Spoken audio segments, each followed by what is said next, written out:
A Sagrada Família, Karl Marx e Friedrich Engels, Editorial Bom Tempo, edição 2011, capítulo 5. A crítica na condição de merceeira de mistérios ou a crítica conforme o Sr. Selig, por Karl Marx, páginas 76 a 85. Subtítulo 3. O mistério da sociedade culta.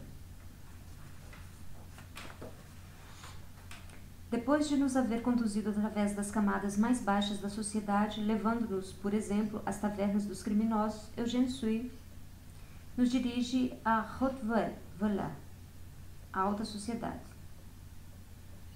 em um baile no Quartier Saint-Germain, o bairro nobre de Paris. O Sr. Selig constrói essa transição conforme segue, cita: o mistério trata de se subtrair à consideração através de uma reviravolta. Até agora, ele se dava a conhecer como o absolutamente enigmático, que escapava a toda possibilidade de ser segurado ou captado como negativo em oposição ao verdadeiro, ao real, ao positivo. Agora, ele se introduz nos mesmos como se fosse seu conteúdo invisível, com isso abandona também a possibilidade incondicional de chegar a ser conhecido. Fim da citação. O mistério, que até agora se contrapunha ao verdadeiro, ao real, ao positivo, ou seja, ao direito e à cultura, agora se introduz neles, ou seja, na região da cultura. Que a Haute Volée e a região exclusiva da cultura é um mistério, se não um mistério de Paris, pelo menos um mistério para Paris. O Sr. Selig não passa dos mistérios do mundo criminoso para os mistérios da sociedade aristocrática, mas o mistério torna-se o conteúdo invisível da sociedade culta e sua verdadeira essência. Isso não é nenhuma nova reviravolta do Sr. Selig, a fim de poder emendar mais um punhado de considerações, mas é o segredo que adota essa nova reviravolta a fim de se subtrair à consideração. O Sr. Selig, antes de seguir realmente a Eugène Sui, para onde o manda seu coração, quer dizer, um baile aristocrático, ainda segue usando as reviravoltas hipócritas da especulação construída a priori. Certamente pode-se prever que, gabinete seguro, o segredo haverá de eleger para o seu esconderijo, e de fato parece que ele é de uma insuperável impenetrabilidade, que disso pode-se supor que, sobretudo, todavia, é imprescindível aqui uma nova tentativa de fazer o grão vir à luz. Fim da citação. O Sr. Selig chegou tão longe que, cita, o sujeito metafísico, o mistério, agora se apresenta leve, desinibido e coquete. Fim da citação. A fim de transformar a sociedade aristocrática em um mistério, pois o Sr. Selig agora ataca com algumas reflexões acerca da cultura, pressupõe para isso uma série de qualidades da sociedade aristocrática que ninguém procura nela, para descobrir ao fim o mistério de que ela não possui tais qualidades. E logo apresenta essa descoberta como se fosse o mistério da sociedade culta. Assim, por exemplo, o Sr. Selig se pergunta se a razão geral, não será por acaso a lógica especulativa, formará o conteúdo de seus entretenimentos cultos, se serão apenas o ritmo e a medida do amor os que fazem dela um todo harmônico. Se o que chamamos de cultura geral será a forma do geral eterno ideal, quer dizer, se o que chamamos de cultura será uma figuração metafísica. E não custa muito trabalho ao Sr. Selig profetizar a priori em respostas às suas perguntas. Cita: cabe esperar, ademais, que a resposta seja negativa. Fim da citação. No romance de Eugène Sui, a transição do mundo baixo ao mundo elevado é uma transição comum de romance. Os disfarces de Rodolphe, príncipe de Gerolstein, nota 15. No romance Os Mistérios de Paris, de Eugène Sui, Gerolstein, nota NIA. Conduzem-no às camadas mais baixas da sociedade, assim como sua posição lhe dá acesso aos círculos mais altos. A caminho do baile aristocrático não são, de maneira nenhuma, os contrastes da situação atual do mundo que o põem a refletir, mas são seus próprios mascaramentos contrastantes que lhe parecem picantes. Ele comunica a seus dóceis acompanhantes quão interessante se acha a si mesmo nas diferentes situações. Cita: Encontro algo excitante nesses contrastes. Um dia, pintor de leques estabelecidos numa taverna comum na Rua das Favas. Pela manhã, dependente de comércio que oferece um copo de licor de cassis a Madame Pipelet. E pela parte da tarde, um dos privilegiados que, pela graça de Deus, reinam sobre este mundo. Nota Nia. Fim da citação. O texto está em francês, eu li a tradução. Uma vez conduzido ao baile, a crítica canta. Cita: o juízo e os sentidos quase se me vão, ao me ver entre potentados aqui ao chão. Nota 17. A ironia de Marx vai fundo. Aqui usa 2 versos de Fausto de Goethe. Ver primeira parte, cena 6ª, A Cozinha das Bruxas. Nota da tradução.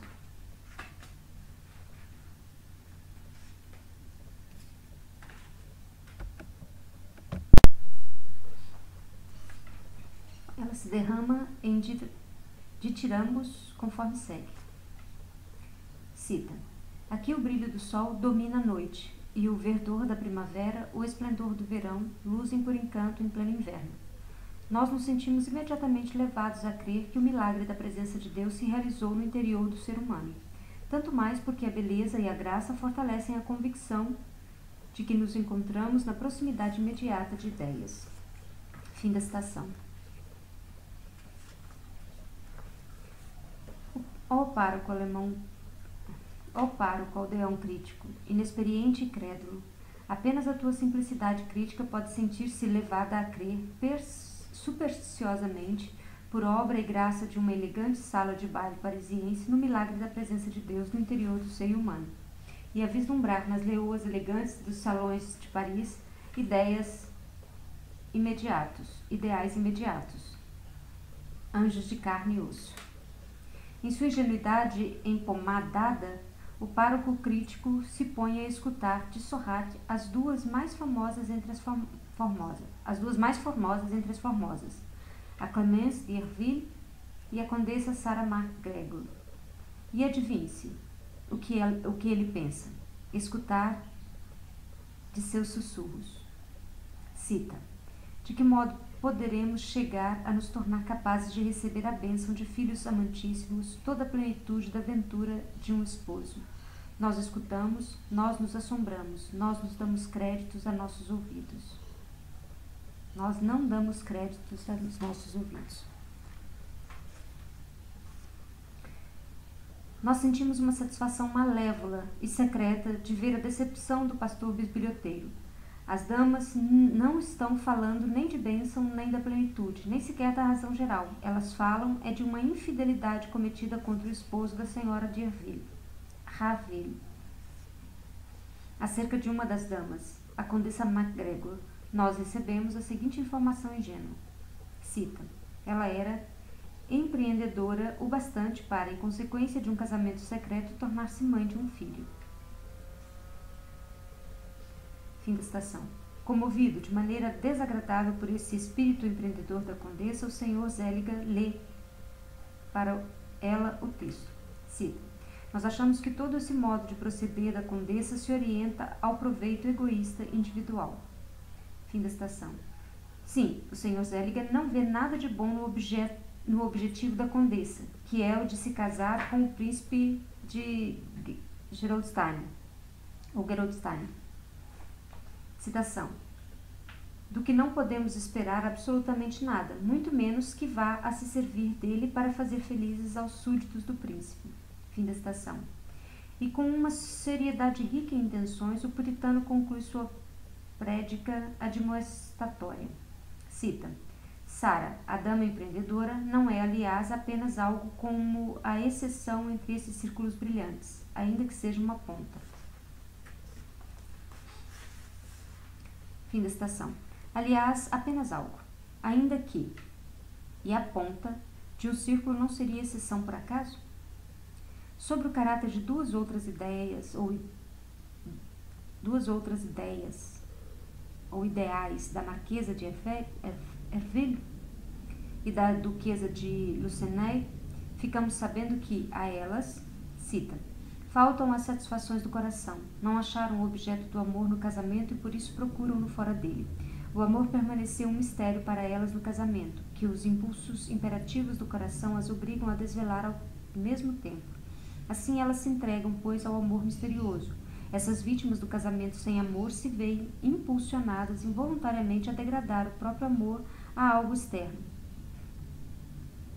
a uma chamada relação, considerando o interior, o vivificador e o essencial no amor como romântico, como um mistério. Fim da citação. O mérito desse desenvolvimento dialético deve ser considerado tanto mais alto pelo fato de esse mesmo desenvolvimento dialético se mostrar aplicável em termos universais. Por exemplo, quem não pode beber em sua casa e sente, no entanto, a necessidade de bebida, busca o objeto para satisfazer esse apetite fora de casa, e assim se entrega, pois, à bebida misteriosa. Sim, ele é impulsionado a considerar o mistério o ingrediente essencial da bebida, apesar de não querer degradar a embriaguez ao plano de algo puramente externo e indiferente, como aquelas damas não querem tampouco degradar o amor a esse plano, pois, conforme a explicação do Sr. Zeliger, não é o amor em si, mas o matrimônio sem amor que elas rebaixam ao plano daquilo que ele realmente é, ao plano de algo puramente externo, daquilo que se chama de uma relação. Cita: qual é, nos é dito adiante, o mistério do amor? Fim da citação. Acabamos de ver como, na construção que examinamos, o mistério constitui a essência dessa classe de amor. O que é que nos leva a indagar agora sobre o mistério do mistério, a essência da essência? Cita: não, declama o pároco, não os caminhos umbrosos entre as brenhas, não o lusco-fusco natural de uma noite de lua, nem a penumbra artificial criada por cortinas e reposteiros valiosos, não os acordes suaves e anestesiantes das harpas e dos órgãos, não o poder do proibido. Fim da citação. Cortinas e reposteiros, um acorde suave e anestesiante, e olha só, até os órgãos. Que o Senhor pároco afaste de seu pensamento de uma vez por todas a igreja. Quem haverá de trazer órgãos para um rendezvous amoroso? Cita: tudo isso, cortinas e reposteiros e órgãos, é apenas o misterioso. Fim da citação. E o misterioso não seria o mistério do amor misterioso? De maneira nenhuma. Cita: o mistério, dentro disso, é o que nos excita, nos embriaga, a violência da sensualidade. Fim da citação. No acorde suave e anestesiante, o pároco já possuía aquilo que anestesiava. Oh, se ele tivesse trazido sopa de tartaruga e champanhe em vez de cortinas e órgãos ao seu rendezvous amoroso, também não lhe faltaria aquilo que excita e embriaga. Cita: a violência da sensualidade ensina professoralmente o Santo Senhor. Nós não conseguimos confessá-la para nós mesmos, mas é só por isso, no entanto, que ela tem um poder tão monstruoso sobre nós, porque queremos nos desfazer dela, porque não a reconhecemos como nossa própria natureza, natureza que nos reforçamos ou que nos esforçamos por dominar quando esta procura se impor às custas da razão, do verdadeiro amor e da força da vontade.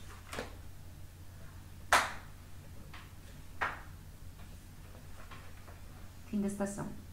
À maneira da teologia especulativa, o pastor nos aconselha a reconhecer a sensualidade como nossa própria natureza, para estarmos logo em condições de dominá-la, quer dizer, para voltarmos a tomar posse de seu reconhecimento. Claro está que ele só pretende dominá-la quando ela procura se impor às custas da razão, pois a força da vontade e o amor em oposição à sensualidade não são outra coisa que a força da vontade e o amor da razão. Também o cristão não especulativo reconhece a sensualidade quando esta não trata de impor-se à custa da verdadeira razão, quer dizer, do amor de Deus e da força verdadeira da vontade, ou seja, a vontade de Cristo. Mas o pároco imediatamente nos traz sua verdadeira opinião ao prosseguir. Cita: quando o amor deixa de ser o essencial no matrimônio e na moral em geral, portanto, a sensualidade se transforma no mistério do amor, da moral e da sociedade culta.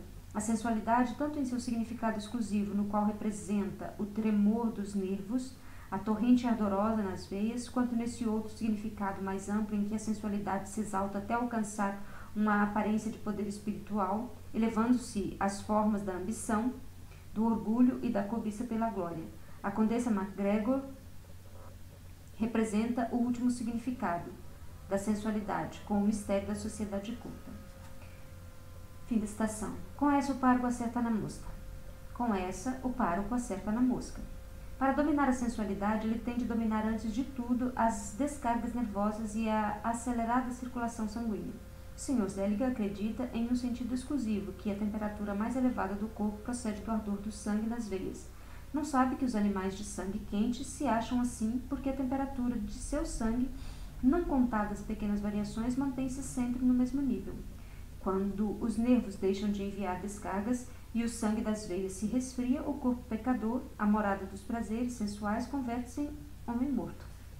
E então as almas já podem, livres de qualquer atropelo corporal, sustentar seus colóquios a respeito da razão geral, do verdadeiro amor e da moral pura.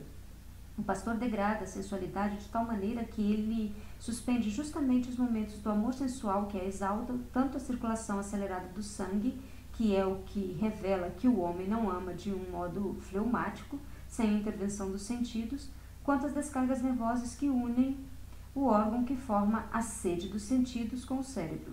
Ele reduz a verdadeiro amor sensual a secretio seminis. O verdadeiro amor sensual a secretio seminis. Nota 18. Secreção seminal. Nota nia. Mecânica e sussurra, unindo sua voz à de um muito afamado teólogo alemão. Cita: não devido ao amor sensual, não devido aos desejos da carne, mas porque o Senhor disse: crescei e multiplicai-vos. Fim da estação. Comparemos agora a construção especulativa com o romance de Eugène Sue. Nessa obra, não é a sensualidade que é apresentada como mistério do amor, mas os enigmas, as aventuras, os obstáculos, os medos e os perigos, e, sobretudo, o poder do proibido. Cita: porque muitas mulheres escolhem, no entanto, a homens que não valem tanto quanto seus maridos? Porque o maior encanto do amor é a tentação do fruto proibido. Há que se reconhecer que, se suprimimos deste amor os temores, as angústias, as dificuldades, os mistérios, os perigos, não restará nele nada ou lhe sobrará muito pouco. Quer dizer, sobrará o amante, em sua simplicidade primária. Em uma palavra, teremos sempre, mais ou menos, a aventura daquele homem a quem perguntavam: por que não vos casais com essa viúva que é vossa amante? Ah, até já pensei nisso, respondeu ele. Mas nesse caso eu não saberia onde haveria de passar minhas noites. Nota nia. Enquanto o Sr. Zeliger diz expressivamente que o poder do proibido não é o mistério do amor, Eugène Sue o esclarece do mesmo modo expressivo como sendo o maior encanto do amor e a razão das aventuras amorosas extramuros. Nota 20. Extramuros é, por incrível que pareça, uma expressão latina e usada como tal no original no português. Podemos dispensar a tradução do latim.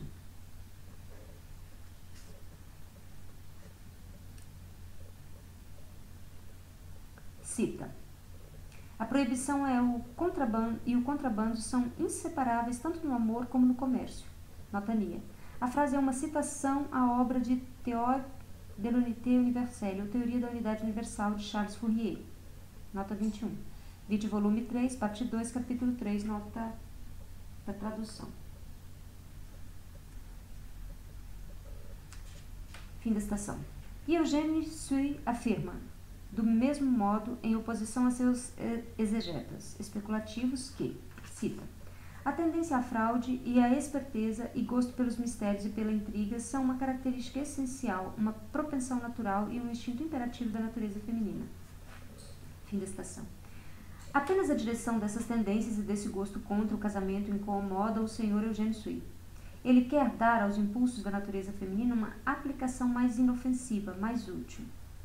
Enquanto o Sr. Zeliger apresenta a Condessa MacGregor na condição de representante daquela sensualidade que se exalta até alcançar uma aparência de poder espiritual, essa dama é para Eugène Sue um ser intelectivo abstrato. Sua ambição e seu orgulho, longe de serem formas da sensualidade, são abortos de uma inteligência abstrata completamente independentes dela.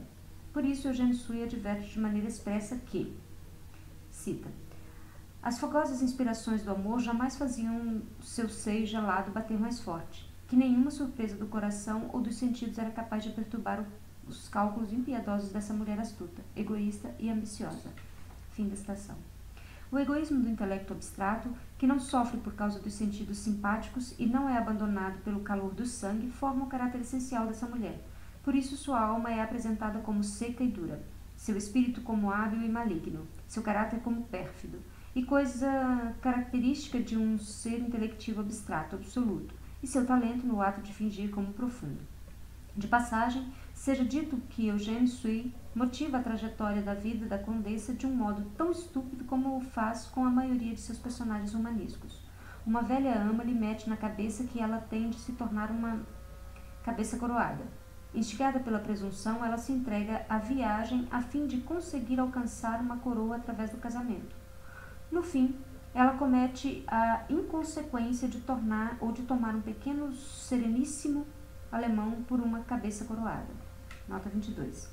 Marx usa o substantivo sereníssimos em alemão na acepção de título dado outrora a algumas altas personalidades. Lembrar que sereníssimo já foi também um antigo título de honra dos monarcas e infantes portugueses.